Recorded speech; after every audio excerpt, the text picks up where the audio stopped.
Honorable Senator Raffy Tulfo to deliver his speech. So move, Mr. President. Our distinguished colleague, Senator Raffy Tulfo, is recognized. Thank you, Mr. President.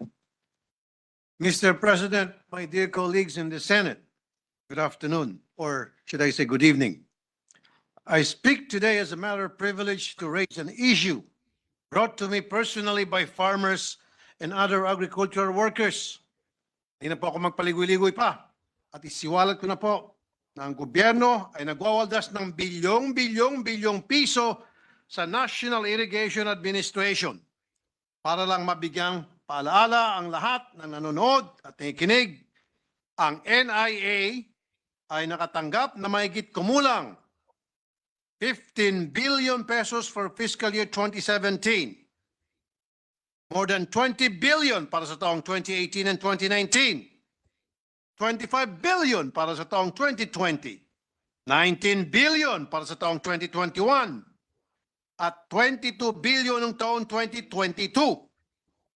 Ang buong halaga po para sa taong 2017 hanggang 2022 ay 121 billion pesos for a span of 6 years for irrigation, development, and restoration. Wala po akong problema kung ang budget na ito ay nagagamit ng tama. I agree that by effectively implementing a national irrigation program, we can guarantee better food security for our country. Pero, hindi po ako papayag na kakainin lang ng korupsyon ang perang dapat mapunta sa tao, lalo na kung dahil sa korupsyon, marami ang magugutom. Right now, I will go into specifics.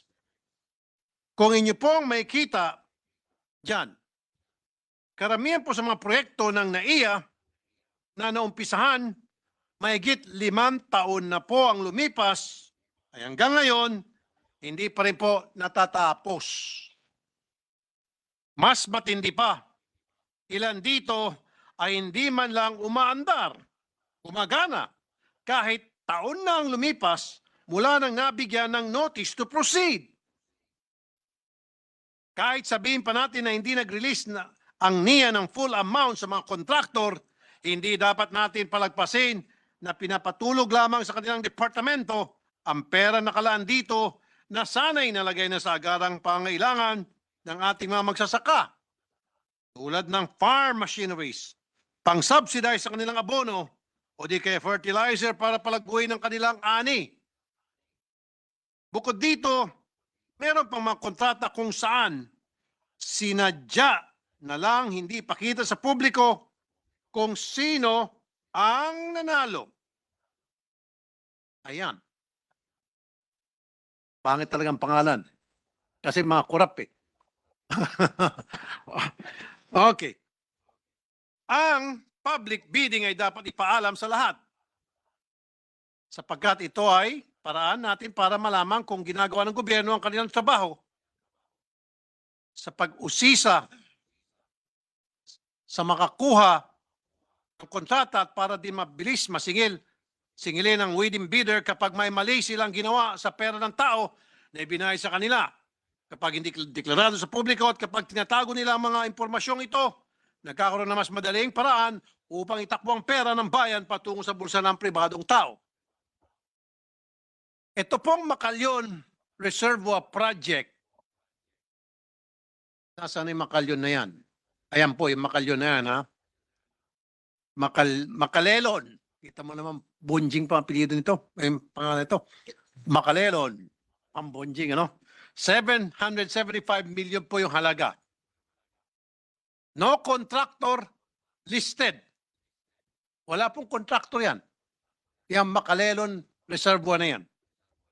10.58% completed since 2015. 2023 na po ngayon. Since 2015 po, inumpisahan yung proyekto, 10% pa lamang po ang nabubuo. 90% po ay nakatiwangwang pa lamang. Hinihintay po siguro magputi ang uwak bago matapos ang proyekto. Target completion po nito supposed to be 2019. Pero again, ngayon po ay 2023 na. Ito po ay maliwanag pa sa sikat ng araw na isang korupsyon. Kahit ganito kapalyado ang bidding na naganap, pati ang performance ng kontraktor, walang humpay na pinupundahan pa din ng mga irigasyon sa mga proyektong ito. This is undeniably red flag of institutional corruption. Ayan. Cabano. Small Reservoir Irrigation Project. 533 million ang allocation. 1.69% pa lamang po ang natatapos, ang nagagawa. Papakamot na lang po tayo ng ating mga ulo sa kabalastugan na ito ng mga taga-NIA. Marami pong dokumentong natanggap ang aking opisina kung saan pinapakita na ang NAIA ay binibigyan ng kanilang mga contractor na accomplishment report na hindi naman totoo. Ibig sabihin, drawing. Ibig sabihin, in short, panluloko. Ang datos ay nagpapakita ng malaking pagkakaiba sa pagitan ng reported at actual na percentage of completion. Ibig sabihin ulit nito, nabigyan na ng perang kontraktor kahit wala o kulang pa po ang kanilang ginagawa. Bayad na pong kontraktor, hindi pa po tapos ang proyekto. As much as I hate to do it, kailangan ko na po mapangalanan ng ilan sa mga kontrakto na ito na tila binibigyan pabor ng Bids and Awards Committee ng NIA. Oscar Sarmiento Construction Incorporated na matatagpuan sa Santa Mesa, Manila. Again, Oscar Sarmiento Construction. Pangalawa, RD Interior Junior Construction na matatagpuan sa Quezon City. Pangatlo, JD Construction and Supply sa Makati City. At pang-apat, na gumagawa ng kabalastugan, itong Brostan Construction sa Caloocan City. Ilan lamang po ito sa mga kontraktor na inyo makikita ngayon na nakatanggap ng iba't ibang proyekto mula sa NIA sa kabila ng kanilang paulit-ulit na lang na hindi pagtapos ng kanilang kontrata. Kahit ang ilan pa dito ay nalagay na sa blacklist ng NIA. Merong dokumentong ibang opisina na nagpapakita na nagpalit lamang sila ng pangalan at muling sumasabak sa bidding. Ang Oscar Sarmiento Construction Incorporated ay naatasang gumawa ng project noong 2014 sa kabuang halaga ng 750 million pesos. Binigyan sila ng 3 taon para tapusin ang almost billion peso project na ito. Pero kinailangan ng i-terminate ang kontrata pagkatapos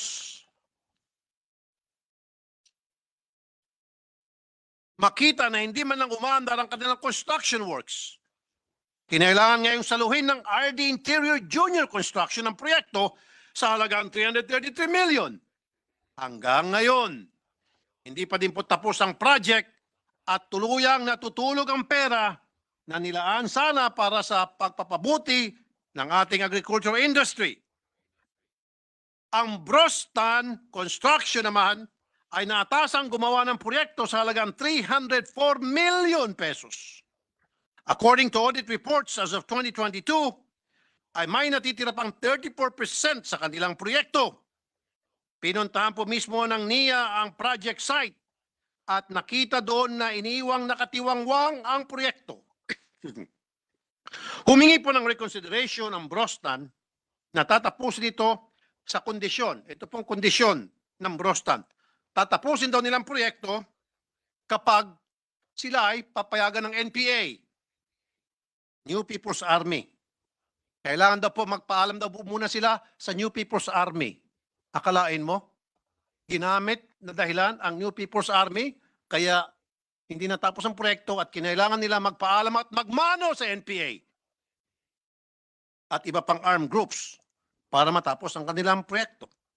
Nakakabahala lamang po na sa report ng NIA ay wala namang ebidensya na nagkakaroon po ng karahasan sa project site. Ang JD Construction and Supply naman ay naatasang gumawa ng proyekto nagkakalaga ng 1.1 billion pesos noong taong 2010. Kahit sila ay nabigyan ng notice to proceed sa parehas na taon, nag-umpisa lamang sila noong 2013 dahil mayroon daw silang problema sa materyales. Sinabi din po ng JD Construction na kaya hindi sila makagawa ng kanilang obligasyon ay dahil sa right of way, dahil sa weather conditions. At sinisi pa ang DPWH na hinaharangan daw sila. Muling pumunta ang NIA para silipin ang kalagayan ng project at napatunayang wala namang pumipigil sa JD Construction para umpisahan at gawin ang kanilang project. Magdeterminate na sana ang NIA ng kontrata pero umapila pa ang JD Construction dahil wala daw silang control sa nangyaring kakulangan ng performance. Kinonsider na lang tapos na ang NIA ang project after 10 years kahit may kakulangan pa ng 8% ang project completion. Ang mga contractor po tulad ng JD Construction at iba pa sa aking nabanggit ay sunod-sunod po ang panalo sa bidding sa kabila ng kanilang underperformance. Paano nananalo ang ganitong klaseng contractor kung hindi binibigyan ng pabor ng mga kengkoy sa Bids and Awards Committee? Paano naman magkakaroon ng lakas ng loob ang Bids and Awards Committee kung walang paintulot ang administrator at kanyang mga deputy o mga alipores? Although innocence is presumed, it looks like the evidence is there pointing to corruption in the National Irrigation Administration. Bukod pa sa failed or uncompleted projects, meron pang sinasabing mga ghost projects na karamihan ay sinagawa sa Mindanao. Umaabot sa tumataginting na 890 million pesos ang projects na mukhang hindi naman talaga inumpisahan pero pinuntuan ng gobyerno. Nasa 28 projects ang nasabing may anomalya pagkatapos puntahan ng NAIA Inspection and Assessment Team. Substandard ang trabaho.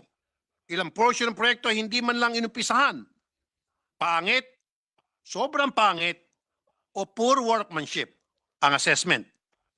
At nililipat ang target area ng project mula sa original na nakalagay sa kontrata ng NAIA. Karamihan ng mga project na ito ay approved ng isang Deputy Administrator Sulaik. Hirap na apelyido nito. Deputy Administrator Sulaik. There appears to be a wide-scale corruption scheme that has persisted for far too long. Kung bakit hindi pa ito naimbestigahan at kung bakit wala pang nananagot sa pagsunog ng pera ng bayan o pagwaldas ng pera ng bayan ay kailangan din pagtuunan ng pansin.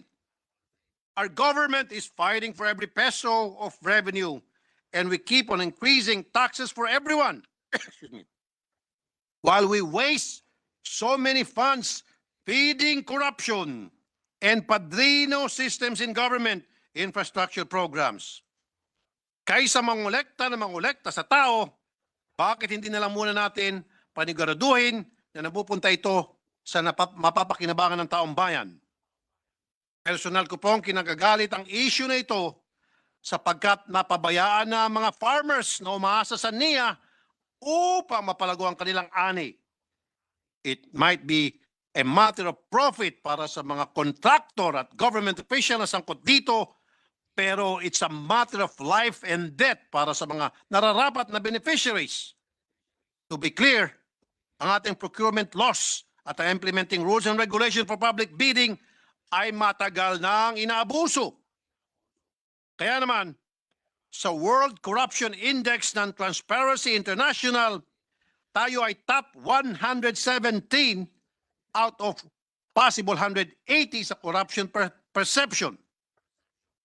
Proud to be Pinoy talaga tayo kahit sa anong larangan ng palakasan, kahit na sa korupsyon pa. Ngayon na may datos na po tayo at malinaw na maluba ang korupsyon ng ating na dinaranasan, I implore the Blue Ribbon Committee, headed by my esteemed colleague and the one of the best lawyers in the Senate has had, Senator Tolentino, to join me in investigating this long-standing corruption issue.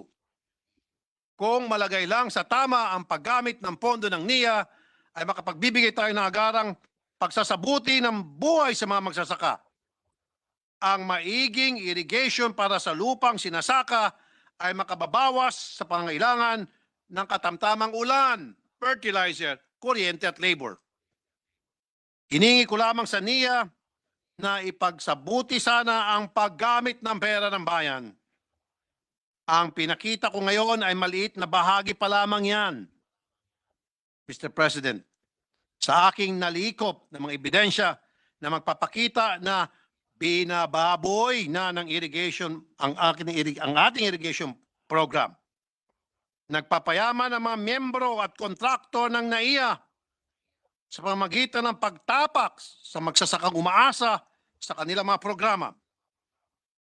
My dear colleagues, huwag na sana natin hayaan matulog ang isyong ito. Palapit na naman ang ating budget season at kailangan natin pagtuunan ng pansin kung paano magamit ng maayos ang pera ng ating mga kababayang inatasan tayong i-allocate sa iba't ibang ahensya. I know that all of the members of the Senate will support my fight against corruption. Let's start by cleaning up the National Irrigation Administration for the sake of our farmers and in order to improve our country's food security. Maraming salamat po, Mr. President. Maraming salamat, Ginoong Senator Raffy Tulfo, and we congratulate you on your crusade. Kung tama po, pinapakita mong mga ebidensya dito sa screen na 2015 na inumpisa yung project niyan at hindi pa natatapos, 10% lamang ang accomplishment, sila po'y dapat makulong at dapat may parusahan. So I hope it will be referred to the appropriate committee right away. But let's listen also to the minority floor leader for his, of course, for his intervention on the issue. Thank you, Mr. President. Actually, I'd like to congratulate our colleague, Senator Raffy Tulfo, for bringing this to our attention. And I join him in his call that we have to use the budget process, Mr. President, to hold accountable the different agencies, but especially this one, our colleague has researched and he has proof and he has named names. Actually, that is one improvement, Mr. President, in our exposés or in the issues that we bring up to the Senate. We are now starting to name names. Importante yun. And ang request ko nga sana, when we name a corporation, if we can also name the people behind the corporation. Parang we pierce the corporate veil. So we get to know the people behind the corporation. And I asked my staff, because I attended the last budget hearings for the NIA, and I remember malaki po talagang binigay natin na halaga dyan. And according to my staff, and confirmed by the majority leader, the budget for the NIA, 0.862, 40 billion pesos, Mr. President. And syempre, when you talk about corruption, saan ba ma-attract ng corrupt at ng kanilang mga colleagues? Siyempre, kung saan yung pera. So, yun po, nangyari. Ang laki ng, malaki pong halaga, 40.862 billion pesos. And if my memory serves me right, pagkalam ko, immediately after we pass the budget, ang next na basa ko sa news about NIA, power struggle na po. Away-away. So, ang tanong natin, bakit nag-aaway-away din sa isang ahensya? I mean, so anyway, siguro advance communication to the NIA, come the budget process, better be prepared to answer questions from all of us, Mr. President. May I add, Minority Leader, if you can support me on this and my distinguished colleagues can support me on this, let's take it a step further. Yung 40 billion na yan under corrupt agencies, smorgasbord. Ano yan? That is parang buffet of corruption. Maybe before we tackle their budgets, we have it's best that we study if these projects were actually implemented and how were they implemented. Hindi lamang, kasi ng bolero din po yung mga, and with due respect, ang daming bolero na heads of agency, ay malapit na ako, ma-accomplish yan, maganda na, ganon. Of course, we have to take it hook, line, and sinker on this side of the rooms that where they're defending the budget. Maybe we can add an agency within the Senate to look into the matter wherein magpadala tayo ng tracker teams para makita kung itong projects ba ito ay natutupad, nako-construct, or ano lang, guni-guni po natin at nawala na po yung pera. I'm willing to take it a step further if our colleagues will agree. Then maybe we can ask some of our staff in the Senate to come up with an office, like a small office, to help LBRMO to assist us when we pass the budget na meron tayong konting accountability, particularly with these agencies with questions on corruption, questions of corruption. Yan ang, alam mo, talagang nung kinikwento ni Senator Tulfo yung kanyang pinapakita na figures, ako'y awang-awa sa bansa. Awang-awa sa bansa. Naubos na nga yung pera ng gobyerno sa corruption. Yung mga taong bayan hindi pa nakakain ng maayos, hindi pa makabuhay ng disente dahil sa napakababang sweldo na tinatanggap nila. Parang triple, double, triple, quadruple whammy. So I think we support the crusade of Senator Tulfo, and maybe one day in a caucus we can discuss how we can ask, verify, no? Ito mga agencies na ito using our personnel to do a bit of fact checking para pagdating sa budget, di ba? Nandiyan ba yung proyekto? Pag hindi nagawa yung proyekto, sandali, ba't kahingi ulit ng 40 billion? Hindi pa tapos yung proyekto mo.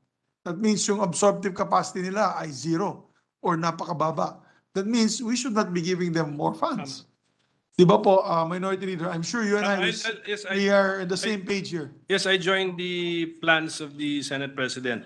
And then yun na nga, sa budget process. But then, I think the motion of our colleague is to refer this to the Blue Ribbon. So before that, meron ng, hopefully, makahiring na po yung ating idol din na si Senator Tolentino for Who graduated, by the way. On this specific, kasi very focused yun eh. Specific projects, I think, more or less, not less, not, I think, how many projects were mentioned by our speaker yun. Pwede siya mag-focus po ron. And then, may mga project daw na hindi pa inanunsyo ang pangalan ng kontraktor. Pwede ba yun? Dapat nga. Dapat nga. Nakalagay sa billboard po yun eh. So once again, Mr. President, I'd like to congratulate our colleague. Tapos I hope na kung meron din po akong isusumbong, open din po siyang matakbuhan ko siya para magsumbong sa kanya. Opo. Yes, congratulations, Senator Raffy Tulfo. Please keep up the great work. Thank you. Mr. President. Yes, First of all, Mr. President, may I just place on record our sincerest thanks and gratitude to our dear colleague, Senator Raffy Tulfo, for his speech. I would have wanted to interpolate and ask questions, but due to the lateness of the hour as well, Mr. President, I'd like to state for the record, Mr. President, one, during the 17th Congress, this representation, together with so many of our colleagues here, co-authored Republic Act number 10969, or the Free Irrigation Service Act. Mr. President, it has been 5 years since the passage of this landmark measure exempting farmers from the payment of irrigation fees. I remember, Mr. President, during the deliberation of the bill, it was emphasized clearly that there is a need to bring down the cost of production and relieve our farmers from the burden of paying these fees. While listening a while ago to our dear colleague, Senator Raffy Tulfo, I cannot help but concur with the statements made by our Senate President and our Minority Leader. Not only we did give NIA 2023 budget of 40 billion pesos, 40.862 million, 40 billion 862 million 765,000, plus, Mr. President, the small-scale irrigation projects under DA got 1.121 billion, irrigation network services sub-program under DA 1.139 billion.